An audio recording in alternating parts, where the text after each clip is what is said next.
pero eventualmente les voy a pedir que la apaguemos, sobre todo cuando les pase al frente la diapositiva, las diapositivas de hoy, porque vean, como la luz me queda enfrente, no solo me molesta un poco la vista, sino también genera mucho calor. Pero todavía no, todavía no. Entonces, 7:04, vamos a esperar un momento a que lleguen más personas. No creo que lleguen muchas más tampoco. No es, yo sé que estamos en este momento en una especie de resaca post, resaca post exámenes que están ustedes también pensando en sus pruebas de la semana que viene. Entonces, no es que esta sea una clase sin contenido, al contrario, sí vamos a hablar bastante acerca del proceso ya de las siguientes semanas, pero tampoco los quiero cargar tanto. Entonces, esperemos un minuto o 2 minutos más y ya comenzamos con la sesión del día. Antes de que, no he visto todavía que me lo hayan preguntado, pero voy a tratar de contestar algunas preguntas genéricas que suceden siempre después de un examen. Así que en un par de minutos voy tratando de contestar esto, que seguramente son dudas que les van a surgir a partir de, justamente llegó una, a partir de la fecha en la cual se examinaron, que en su caso fue ayer. Solo quiero ver a quienes están por acá todavía pendientes de ingreso. Muy bien, 7:06, ya un minuto más y comenzamos.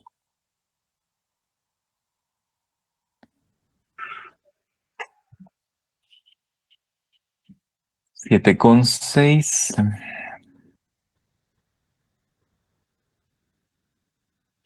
Por lo general, siempre, ya ustedes lo conocen, ya ustedes lo saben, la afluencia en clases entre exámenes no es tan alta, pero espero yo que al menos alcancemos un buen número. Una cosa que sí es importante, aprovechando ahora que es ya, bueno, 7:06, ya podemos comenzar. Vamos a ver, preguntas que les pueden ir surgiendo a partir de la prueba de ayer. La primera y la clásica es ¿cómo nos fue?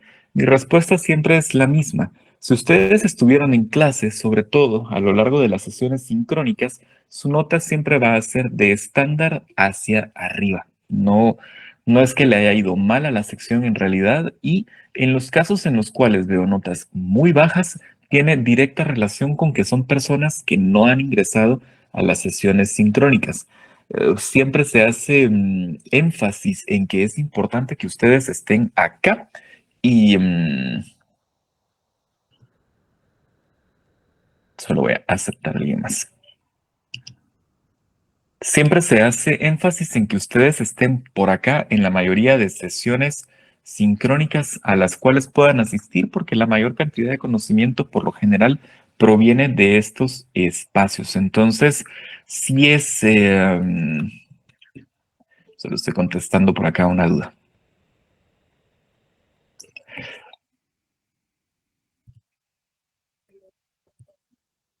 Sí es importante y al final se nota mucho.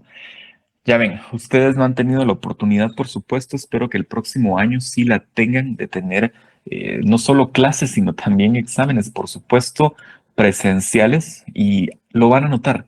Por lo general, cuando estamos en clase, tenemos un grupo que más o menos está rondando las 80 personas y ustedes ya tienen un grupo establecido y conocen a sus compañeras y conocen a sus compañeros y todo está bien. Y el día del examen resulta que milagrosamente el grupo se duplicó. Entonces, de repente se encuentran ustedes sentados en un salón con 5 o 6 personas que jamás han visto en su vida, pero resulta que también son compañeros de clase. Sucede mucho. Pero al final se termina notando. Quienes han llevado sus clases, quienes han estado allí, quienes han preguntado, salen mejor, tienen mejores resultados que quienes no.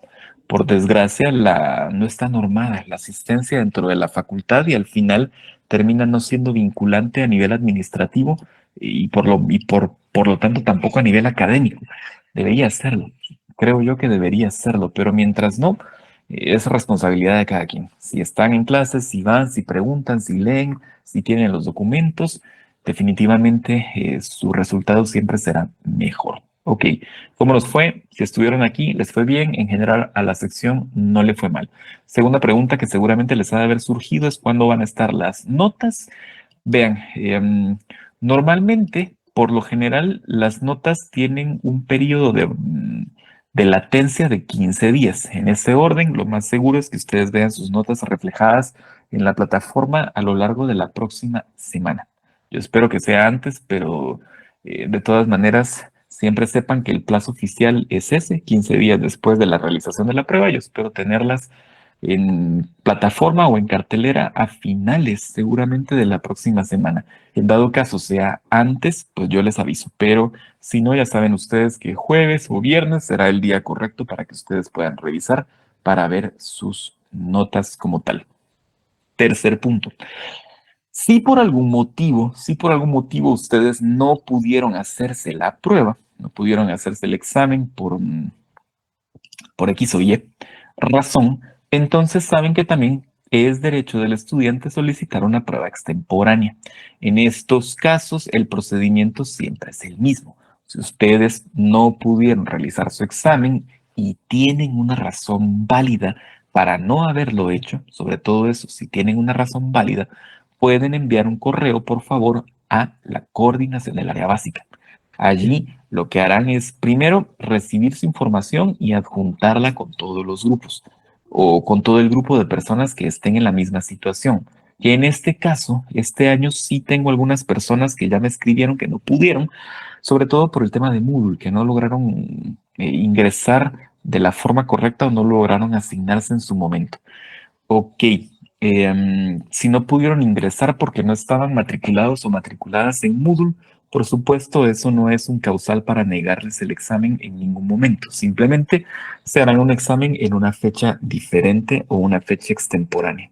Por lo demás, por favor, si tuvieron ustedes una emergencia médica, que no es imposible, pero sí es muy raro, pero de todas maneras no es imposible, ya saben, pueden enviar un correo junto con algún medio de prueba que certifique que efectivamente estuvieron mal ese día para que se pueda trasladar de esa manera. Si por trabajo no pudieron realizarse la prueba también, que eso es bastante más posible, sobre todo en esta jornada, pues ya saben también que tienen que adjuntar una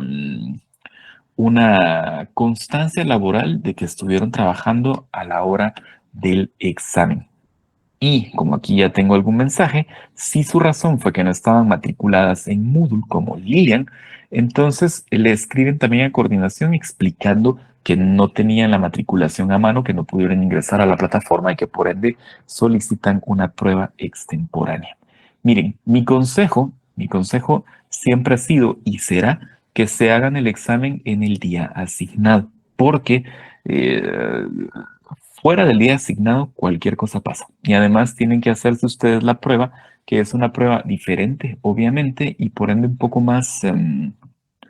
eh, un poco más específica para ustedes en una fecha posterior. Entonces, el consejo que yo les doy, sobre todo tal vez para los parciales no tanto, pero para el final sí, es que si ustedes ya saben qué día es el final, ya saben cuáles son las semanas de los exámenes finales, aparten el tiempo. No se queden en el limbo de que no se hicieron la prueba y de que no se hicieron la prueba y que necesitan un extemporáneo. En general, háganse el examen el día que les corresponde. Pero si no, de todas maneras, ya saben ustedes que eso no es motivo para que no se les haga el examen. Ustedes son estudiantes como cualquier otro y tienen derecho como cualquier otro para poder realizar su prueba, toda vez tengan una razón válida. Entonces, en este caso, escriban a coordinación. Coordinación me va a enviar a mí los reportes de solicitudes y yo les confirmo por esta vía cuándo será el examen extemporáneo. Normalmente el examen se tiene que realizar en los siguientes días, pero yo por lo general espero a que termine la semana de exámenes para no cargarlos tampoco con otro examen, además de los que ya tienen. Entonces, seguramente el extemporáneo correrá en la semana del 3 de septiembre, para que lo tengan presente o si saben de alguien que esté en esta condición. Muy bien, entonces información general, esa puedo darles por ahora. Y a partir de allí, entonces, varias consideraciones alrededor de los temas que van a ser importantes para ustedes a partir de este momento. El siguiente bloque de contenido es el que refiere a aquello que vamos a entender como lógica formal. La lógica formal es una disciplina filosófica que lo que busca es establecer la manera en la cual funciona el pensamiento humano. No tanto por comprender cómo funciona la mente, que eso es importante, sino también para poder establecer la relación entre el funcionamiento de la mente, la forma en la cual razona y cómo esto se conecta con el actuar de los individuos, con la forma en la cual accionamos ante ciertos estímulos o reaccionamos ante aquellos fenómenos que se nos van presentando en la realidad sensible. Entonces, esta parte del curso se llama lógica. La lógica, por supuesto, tiene varias acepciones no oficiales, por así decirlo, sino bastante más coloquiales a las cuales podemos referirnos cuando pensamos que algo es lógico. Pero lo lógico, cuando hablamos de aquello que es lógico, siempre lo hablamos en términos de procesos, lo hablamos en términos de orden y también lo hablamos en términos de aquello que es correcto, ¿no? Aquello que es válido. En general, ya a nivel formal, a nivel de su descripción correcta, la lógica sí tiene que ver justamente con todo eso, porque nos va a tratar de establecer la manera en la cual la mente establece un proceso interno para poder reaccionar o concluir algo válido respecto de una situación o fenómeno en la cual se encuentre. Pero la lógica que vamos a ver, la lógica que vamos a abordar en las siguientes semanas, se conoce como lógica aristotélica y no es ni casualidad ni es un nombre colocado por capricho o al azar. Todo este proceso que estamos por explorar en las próximas sesiones de clase es justamente un proceso salido de la mente de Aristóteles. Aristóteles, piensen ustedes en Aristóteles que vivió tan lejos como en el 360 más o menos antes de Cristo, y eso nos da como resultado un proceso de conocimiento que tiene 2300 años como mínimo. Y aún así, Aristóteles fue tan lúcido, tan visionario, que esta teoría del pensamiento, del funcionamiento de la mente y del accionar de las personas resulta tan válida hoy como en el momento en el cual se planteó. Ojo, que también en estos casos entramos en ese campo extraño, un poco nebuloso de las acreditaciones o de las, sí, sobre todo de la asignación de conocimiento a una fuente en específico, a pesar de que no conozcamos de primera mano ni a la fuente ni al documento original. Por ejemplo, recuerdan que con Heráclito decíamos, en realidad no podemos aseverar que él dijo lo del río, sino simplemente dicen que dijo tal cosa. Lo mismo va a suceder con los grandes filósofos de la Grecia clásica. No tanto, bueno, Sócrates, por supuesto, pero ni con Platón ni con Aristóteles realmente. En realidad lo que tenemos son recopilaciones de postulados o recopilaciones de ideas de estos grandes pensadores de la antigüedad.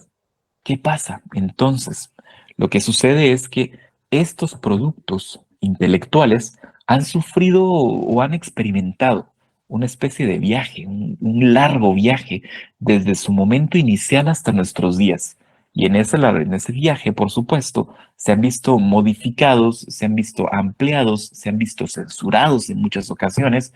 Entonces, lo que sucede es que lo que llega a nosotros son versiones no fieles en principio, pero también versiones que traen consigo la firma, obviamente no visible, pero la firma de cada traductor, de cada copista, de cada mundo por el cual pasaron. ¿Y a qué me refiero con mundo? Vean, el conocimiento en la antigüedad es desgraciadamente frágil. El conocimiento antiguo es un campo sumamente frágil, sumamente oscuro en muchos casos y por ende también bastante difuso, bastante nebuloso. Piensen ustedes en una persona como Aristóteles, ¿no? No tanto Platón, sino como Aristóteles, que es a quien vamos a abordar en las siguientes clases. Aristóteles era un pensador que además también era un educador. Lo contratan como educador personal de Alejandro Magno, el gran Alejandro Magno, rey de Macedonia y conquistador de todo el mundo heleno. Entonces se va moviendo por diferentes áreas del Mediterráneo. Al final de su vida, pues decide establecerse en un único lugar y ahí muere. Pero el punto es este. ¿Dónde escribía Aristóteles? En ninguna parte. En realidad, alguien recopila sus postulados, lo mismo que sucede con Platón y con otros pensadores, y los escribe. ¿En qué los escribe? Los escribe en papiro. Los papiros eran el papel de la antigüedad y eran, entre otras cosas, una de las industrias más importantes del Mediterráneo. El papiro era una industria egipcia e hizo grande a Egipto a lo largo de muchos siglos el comercio de estos soportes para conservar conocimiento. La diferencia no. El problema del papiro es que es extremadamente frágil. Cualquier cosa le pasa y se arruina, se mancha, se rompe. ¿De dónde viene el papiro? El papiro es un junco. Sí, exactamente. Si ustedes pudieran ver un papiro, si quieren lo pueden buscar, el papiro es un junco, es una pequeña vara con una flor encima o algo que parece una flor encima, que crece en las riberas de los grandes ríos. En este caso, en el caso del Mediterráneo, pues en las riberas del Nilo. Había grandes plantaciones de papiro como junco y el papiro, al cortarse, procesarse, se les puede sacar una especie eh, de filamento convertido en pulpa y esa pulpa aplanada, expandida y secada nos da como resultado una hoja de fibras, ¿no? Y sobre eso se escribe. Todo el conocimiento antiguo se escribió en papiro, al menos el occidental. ¿Qué sucedía antes del auge del papiro como soporte común para el conocimiento o para distintos textos de distinta índole? El mundo mesopotámico, por ejemplo, si recuerdan ustedes que habíamos hablado ya en su momento de Asurbanipal, la León Herida y todos estos ejemplos, pero en otras ocasiones existían las tablillas de arcilla, ¿no? Que eran también sumamente frágiles, porque no eran arcilla cocida, sino simplemente eran arcilla seca, porque eran reutilizables. Alguien quería escribir otra cosa y mojaba entonces la tablilla de arcilla y podía volver a escribir sobre ella. Cuando el mundo mesopotámico cae, una de las primeras cosas en arder fueron sus bibliotecas. Ya lo hemos también hablado en algún momento, pero recuerden ustedes que uno de los principales ataques que un pueblo puede hacer sobre otro es el ataque directo sobre sus referentes culturales, sobre sus referentes históricos. Y por eso las guerras, entre otras cosas, incluyen un ataque sistemático a monumentos, a museos y a bibliotecas porque son aquellas que condensan la esencia de un pueblo y no hay forma más, aparte de la humana, por supuesto, pero no hay forma más cruel para atacar la identidad de un pueblo que atacando sus referentes, que destruyendo sus referentes.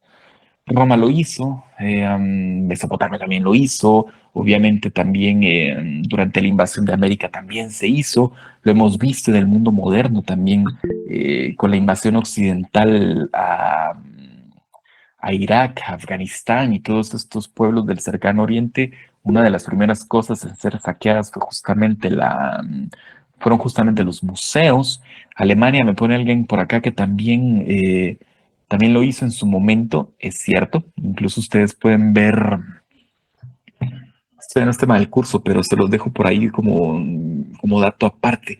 Pueden buscar un documental que se llama El expolio de Europa, se los voy a poner aquí. El expolio de Europa. O en su defecto una película muy hollywoodense que se llama Los hombres monumento, que habla justamente de esto, de cómo la Alemania nazi en un intento por obtener supremacía cultural sobre otros pueblos, saqueó museos, iglesias, destruyó monumentos, qué sé yo. También me hablan acá del Reino Unido en África, sí. también sucede, aunque dicho solo como, también como nota al pie, por supuesto que las grandes potencias europeas no lo van a reconocer nunca. El Museo Británico jamás va a devolver las piezas que tiene que llegaron a él de forma extraña, por decirlo de alguna manera. Lo mismo con el Louvre, por ejemplo.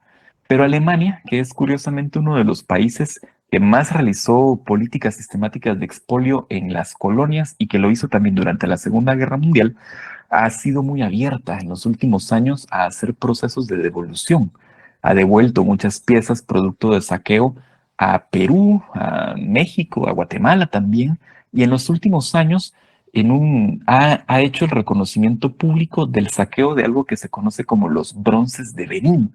Benín era un reino del África subsahariana que se conoce por, entre otras cosas, por la producción de figuras importantes hechas en bronce, que son piezas muy cotizadas en el mercado negro del arte, o fueron en su momento, y muchas terminaron o en el Museo Británico, o en museos de Francia, o en Alemania.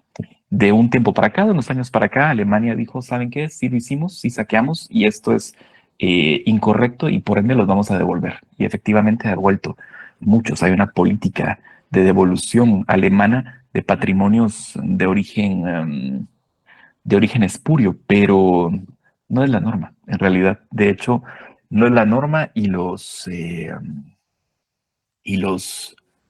diferentes países han buscado hacerse un poco el quite alrededor de esto. Como última nota al pie en este sentido, recuerdo muy bien en mis épocas de periodista que una vez me invitaron a entrevistar al nuevo embajador francés ya hace varios años, que acababa de venir, y el representante de la embajada me dijo, por favor, hágale un par de preguntas incómodas, queremos medir su nivel de conocimiento. Y bueno, lo primero que yo le pregunté fue, mire, Francia estaría dispuesta a emular los pasos alemanes y devolver patrimonio que no esté, que no tenga un origen claro. Y su respuesta fue muy clara, solo me dijo, no, por política de Estado, lo que está en Francia se queda en Francia y jamás va a salir de ahí. Muy bien, está bien. Pero es parte de este asunto, ¿no? Ya recordé porque estábamos hablando de esto. De los ataques culturales principales de un pueblo hacia otro está la quema de sus bibliotecas. Ha sucedido en todo el mundo. Y no crean, en el pasado también sucedió. No solo el papiro era algo sumamente frágil, sino además también sufrió el proceso de diferentes conquistas, guerras y pérdidas irreparables. Uno de los principales condensadores de conocimiento en la antigüedad fue justamente el gobierno tolemaico, que fue la última gran dinastía egipcia. Los tolemaicos o los ptolomeos se dedicaron a enviar emisarios a todo el Mediterráneo y todo el mundo conocido, no a buscar tesoros de oro ni de piedras preciosas, sino curiosamente a buscar libros. Iban a toda parte donde tenían conocimiento de que había un libro raro, un papiro interesante, una primera edición eh, de, en muchos casos sí, una primera edición de un libro de filosofía griega o de teatro griego también, y lo compraban y lo concentraban en su capital, que era Alejandría, que seguramente en algún momento han escuchado ustedes la historia de la gran biblioteca de Alejandría, que era la que condensaba la mayor cantidad de conocimiento sobre todo en el Mediterráneo clásico. Cuando la biblioteca de Alejandría arde, porque también se quemó, allí se perdieron incalculable cantidad de papiros, sobre todo, que contenían justamente eso, ediciones muy preliminares o muy de primera mano de las teorías de la filosofía, de las teorías de la matemática, registros históricos, porque todos estaban hechos en este soporte tan frágil, obviamente tan frágil que puede eh, que arde tan fácil, ¿no?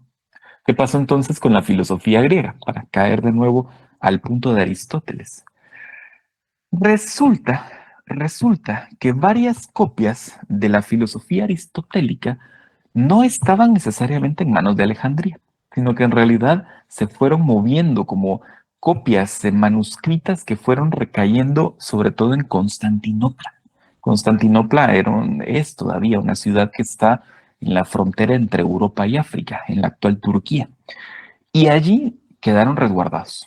Ahí quedó resguardada la matemática pitagórica, por ejemplo, la filosofía platónica y principalmente la filosofía aristotélica.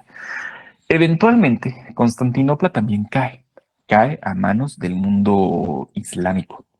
Pero lo curioso en estos casos es que el Islam, como ya hemos visto en otras ocasiones, el Islam, la cara horrorosa del Islam es únicamente la cara del islamismo fundamentalista, ¿no? Aquel sumamente cerrado en muchos temas. Que ojo, eso no implica que sea aislado. De hecho, si nos vamos de este lado, también el cristianismo fundamentalista, el judaísmo fundamentalista o lo que entendemos como los cristianos ortodoxos o los judíos ortodoxos, también son muy radicales. Recuerden que todo fundamentalismo es malo para donde sea que ustedes lo quieran ver. Pero fuera del Islam con fundamentalista, el mundo árabe es un mundo extremadamente culto, extremadamente abierto a nuevas ideas, siempre dentro de sus términos, por supuesto, pero ello no implica que no quieran saber más, nunca. Entonces, en vez de destruir, que es lo que seguramente Europa hubiera hecho, lo que hacen es tomar todo este conocimiento y aprovecharlo.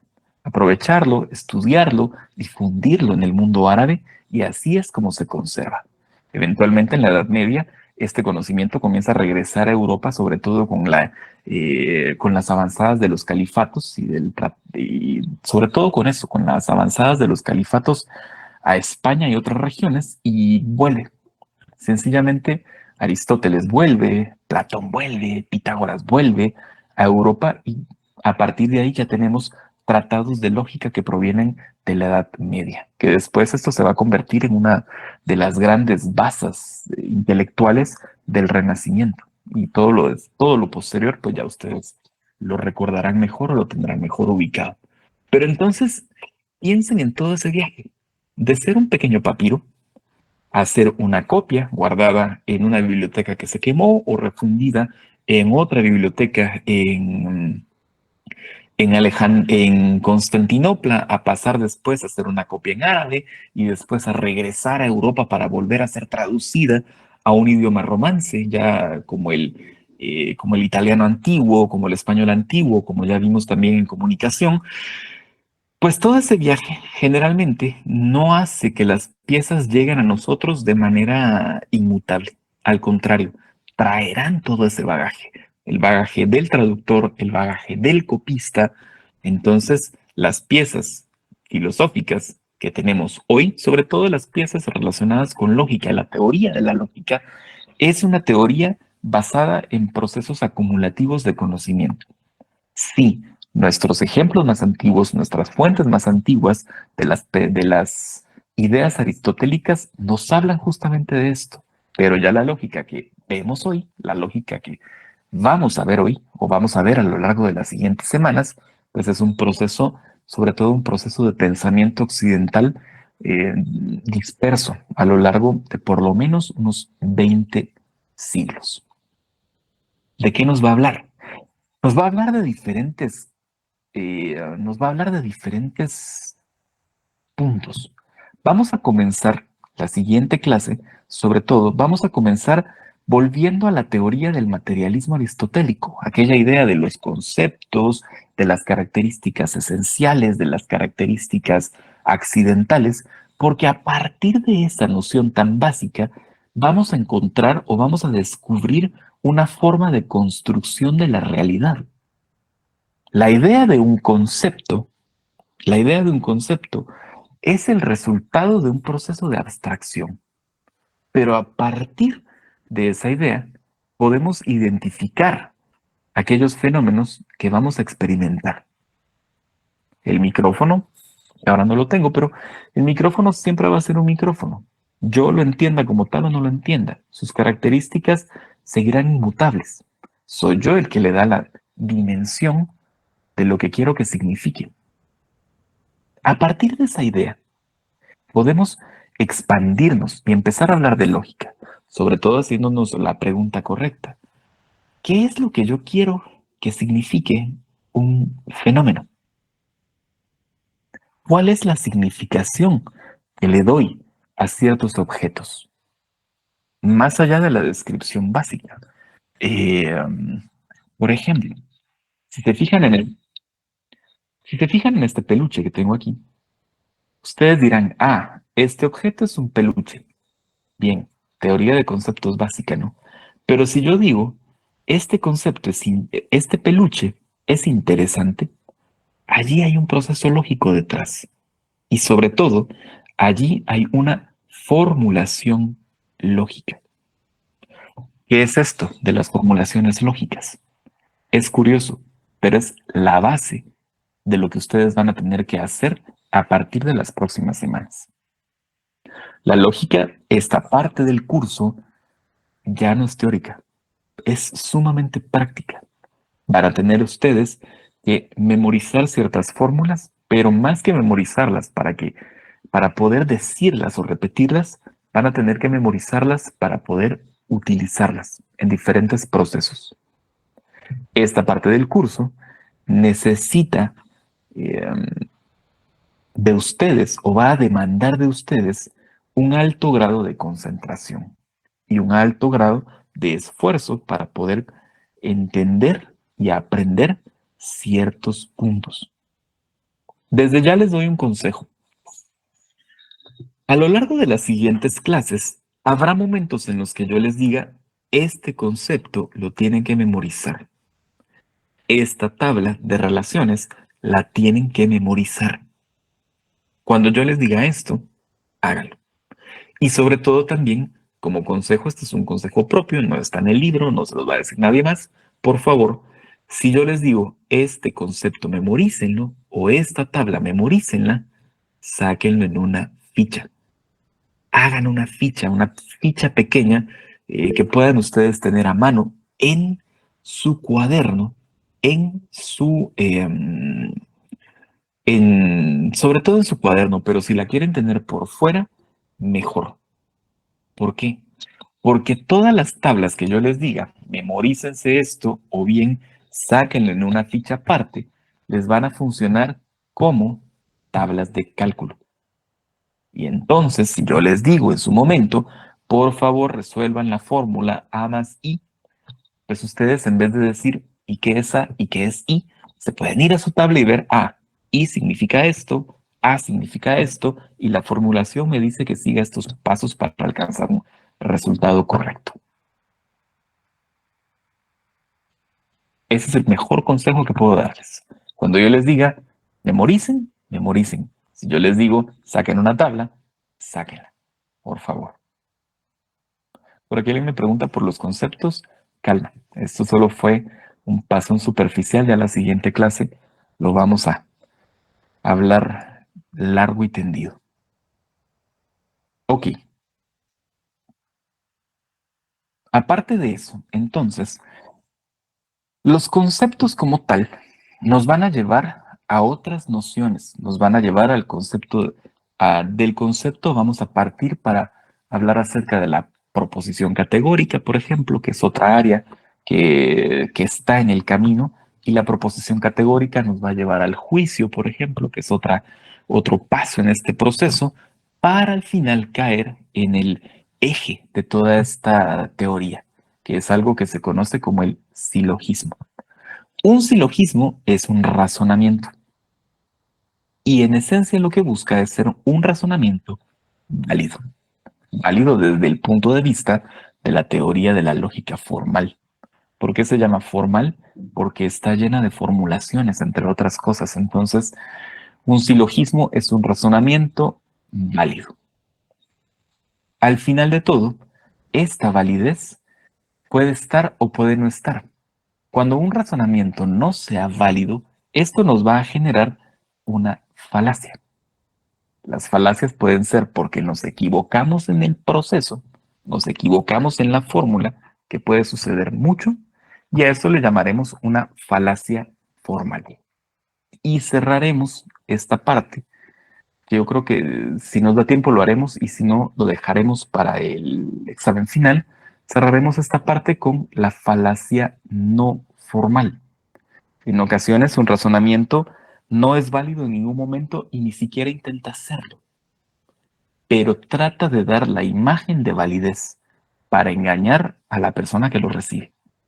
Eso es una falacia no formal y es manipulación. No tiene que ver con lógica, sino tiene que ver con manipulación. Y allí van a ver ustedes conceptos o ideas o nombres que van a ver después a lo largo de toda su carrera, como una falacia ad hominem, una falacia por autoridad, una falacia ad misericordiam, por ejemplo, que son todas estas formas en las cuales otra persona trata de hacernos pasar un argumento como válido, aunque éste no tenga ningún tipo de sustento lógico. Ok, de eso se trata el viaje de las próximas semanas, del concepto que vamos a abordar en la siguiente clase hasta hablar de silogismos y falacias formales. ¿Es sencillo? Más o menos, en realidad. Más o menos. Si les dijera que es sencillo, les estaría mintiendo. Pero tampoco les voy a decir que es algo inmanejable, sobre todo porque recuerden, la lógica es un tema que tiene cualquier cantidad de teoría desarrollada. Entonces, en 5 clases vemos lo que nos da tiempo de ver. Pero lo que yo espero es que ustedes tengan la noción correcta de qué es un concepto, de qué es un juicio, de qué es una proposición y que puedan resolver ustedes también una forma base de silogismo, que es lo que les va a servir, sobre todo cuando les toque argumentar en el futuro, cuando estén ustedes en algún ambiente laboral. Ok, como con ustedes no tengo clase la próxima semana, sí quiero que veamos, que al menos comencemos a ver la presentación asociada con esta primera parte. Todavía no vamos a ver qué es concepto, simplemente vamos a hablar un poco acerca de cómo funciona la mente, principalmente eso. Les voy a compartir pantalla, todavía no les puedo compartir la presentación porque esta tiene muchos slides que no nos van, que obviamente no vamos a alcanzar a ver en esta clase y tampoco en la siguiente. Entonces, calma, solo voy a hacer la ubicación correcta acá. Muy bien, por acá pueden ver ustedes entonces ya la imagen. Estamos más que en la clase, porque no es el número de clase, pero sí en el tema 8. Vamos a empezar a hablar de lógica, pero em, todavía no estamos abordando el tema de forma profunda. Eso lo dejamos para la siguiente clase. Simplemente hablemos un poco acerca de cómo funciona el pensamiento humano. Ya hemos visto cómo se desarrolla el pensamiento, ¿no? Cuál ha sido su proceso evolutivo, más o menos por cuáles estados ha pasado, pero la lógica lo que intenta demostrar, más allá de cuál es la historia del pensamiento, es cuál es su dinámica interna, cuál es el proceso que le permite funcionar de la manera en que lo hace. Para hablar de esto, no vamos a poder dejar de lado dos elementos importantes. El primero de ellos, lo voy a apagar la lámpara, perdonen, porque sí ya me molestan mucho los ojos, pero no podemos dejar de lado dos elementos importantes. El primero es el concepto de acción. El pensamiento está ligado con el concepto de acción y por ende el pensamiento está sustentado por el concepto del razonamiento y a su vez el razonamiento estará sustentado por el concepto del contexto. Son tres elementos unidos: acción, razonamiento, contexto. ¿Unidos por qué? ¿O unidos cómo? ¿O unidos de qué forma? Fíjense bien, si nos ponemos a pensar con detalle, toda acción de un individuo está sustentada o es producida a partir de un razonamiento. Siempre que hacemos algo, ese algo estará motivado por un acto de pensamiento, por un acto de razón que hay detrás. Así sea, levantarnos en la mañana, tomar un vaso con agua, hacer una taza de café, entrar a clase, una clase virtual, toda acción que reflejamos en el mundo físico estará siempre determinada por un proceso de razonamiento. Pero el razonamiento no es algo aislado en la mente. Siempre el razonamiento tendrá eh, sustento, tendrá base en el contexto propio. De otra forma, o dicho de otra forma, nuestro contexto determina la forma en la cual pensamos y la forma en la cual pensamos determina las acciones que tomamos. Entonces volvemos a la pregunta inicial. ¿Cómo funciona el pensamiento? El pensamiento resulta siendo un patrón interesante. Empecemos por ahí. Resulta siendo un patrón interesante. El razonamiento tiene que ver con la conciencia, por supuesto, pero la conciencia tiene que ver con el subconsciente. Todavía a nivel biológico no comprendemos mucho cómo sucede todo esto. Solo sabemos que la conciencia es una sinapsis cerebral, o una sinapsis neuronal, perdón, que es una combinación de impulsos eléctricos y químicos entre todas las neuronas que están en el cerebro. Y ciertas áreas de la conciencia activan ciertas áreas concretas del cerebro. Y el subconsciente es algo más abstracto, que todavía no se ha logrado determinar con exactitud a nivel biológico cómo es que se produce. A nivel psicológico, por supuesto que hay muchas teorías alrededor, pero a nivel biológico todavía es un campo con mucho trabajo por hacer. Lo que sí sabemos es que la conciencia y el pensamiento funcionan de manera rizomática. Un rizoma es una red, sobre todo. Un rizoma es una red. Entonces, cuando hablamos de un pensamiento rizomático, nos referimos a un proceso que proviene de la conexión de diferentes puntos. No le pongan ojo a lo que está con X, no interesa. Lo que sí interesa, solo vamos a esperar un momento a que cambie la imagen porque estoy viendo que a ustedes ya les cambió. Ok, lo que está en X no importa, pero lo que sí quiero que visualicen es que el rizoma del pensamiento funciona de esta manera. La mente lo que tiene son núcleos de conocimiento, núcleos de información. Unos de ellos, como los puntos naranjas, son muy grandes, son muy vastos, son sobre todo sumamente genéricos, ¿no? Sumamente genéricos. Y en ese sentido, ok, todavía me dicen que no les ha cambiado la diapositiva. Levántenme la mano si ya están viendo los puntos naranjas. No, nada de nada. Denme un segundo, voy a dejar de presentar y vuelvo a presentar.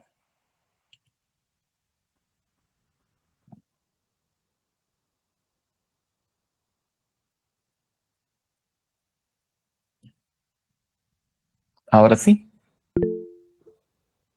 gracias. Muy bien, entonces, la mente se visualizará de esta manera, diferentes puntos, como los naranjas, o diferentes núcleos de información.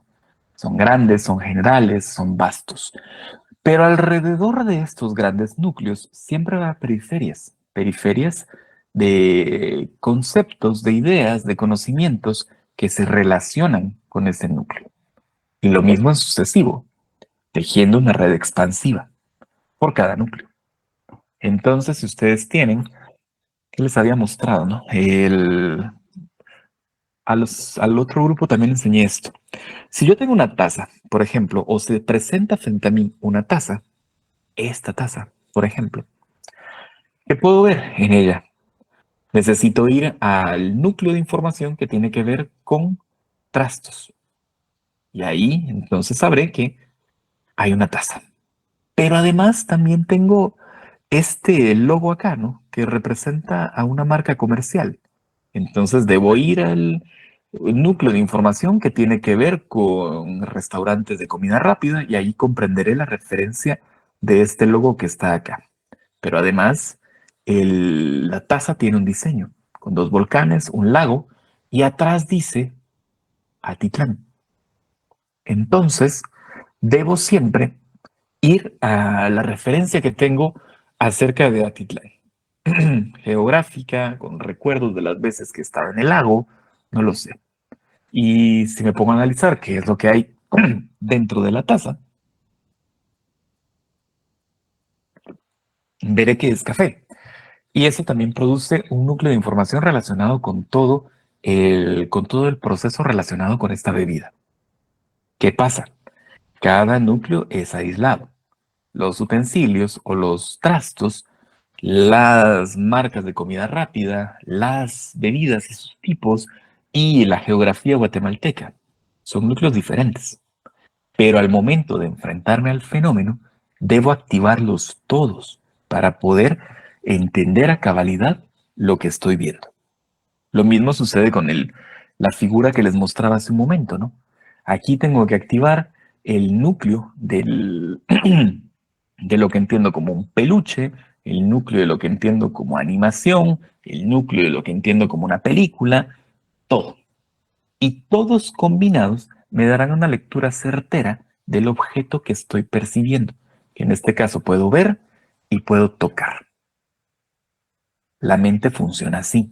Cuando activamos los diferentes núcleos y los conjuntamos para interpretar un objeto en concreto, allí ponemos en funcionamiento la idea del rizoma del pensamiento.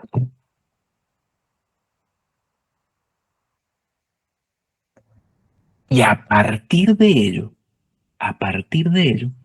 podemos crear lo que llamamos un concepto.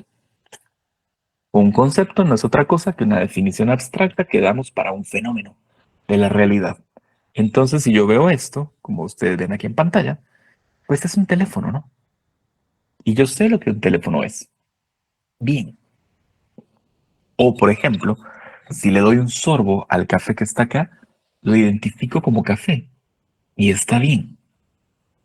Pero, ¿qué pasa, por ejemplo? ¿Qué pasa si al ver yo esto, en vez de decir, ah, es un peluche, digo, ah, ese peluche es interesante? Ojo, ya no estoy hablando del peluche, le estoy asignando un valor. Si yo digo, por ejemplo, el café está amargo, ya no estoy hablando solo del café, le estoy asignando otro valor. ¿Qué pasa en esos casos? Ya no solo es un concepto, son más. Allí comienza el viaje lógico. Vale, pero de esto hablamos en la siguiente clase. Ya estamos sobre el tiempo. Yo la próxima semana no los veo. No los veo porque no tenemos clase. Ustedes tienen tienen examen miércoles y viernes. Entonces, nada, nos vemos en la semana del 3 de septiembre para seguir hablando acerca de esto, de estas ideas. Por ahora es todo. Cuídense mucho. Nos vemos ya dentro de unos días. Hasta pronto. Cuídense.